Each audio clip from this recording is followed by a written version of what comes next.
My mother used Oregon's Death with Dignity law to hasten her death in January of 2001. She had lung cancer, and she fought her lung cancer for a year. My mom really did live every day to the fullest, knowing that she was going to die. She was very active. She was very active with me and my siblings and her 11 grandchildren. She was in a book club and a bridge club, and she insisted on doing everything. I wanted her to spend more time with me in those last 6 months, but she insisted on doing everything else that there was to do out there in the world. In December, she woke up one day and couldn't get out of bed because of the pain. She went into the hospital and was in the hospital over Christmas and New Year's of 2000.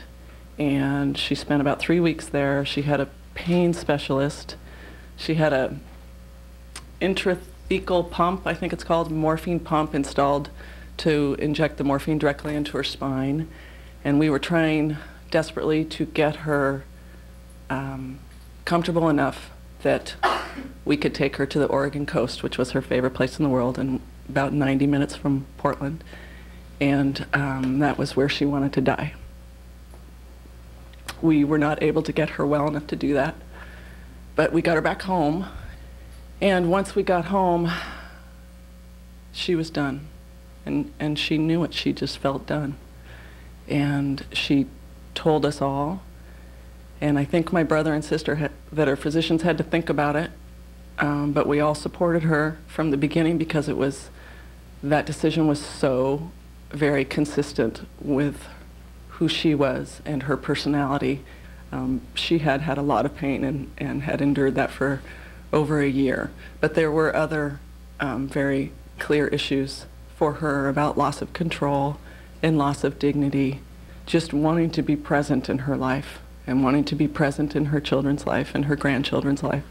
And she could have taken more and more and more morphine, and that was available, and that's what so many thousands of Americans do every day, but that wasn't her choice.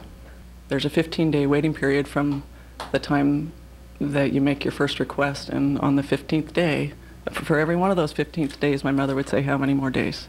How many more days? She never wavered. And on that 15th day, in her bedroom, in her home, which had a beautiful view of the Willamette River, which is the river that runs through Portland, Oregon,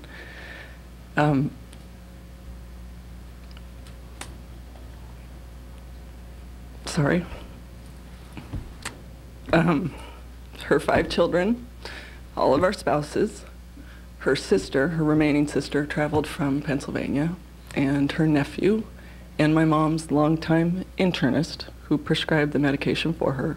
We were all present, and we were all able to kiss her and hug her and tell her how much we loved her. I had my arm around her. She was in the bed, and the compassion volunteers came with a glass of liquid. She held the glass in her hand, and she said, I don't think anyone realizes how much pain I've been in. And she drank the liquid, and 5 minutes later was in a coma, and 15 minutes after that passed away. I feel that we were given a gift that morning. I feel like I hope I am so lucky when I die to be in the presence of all of my children.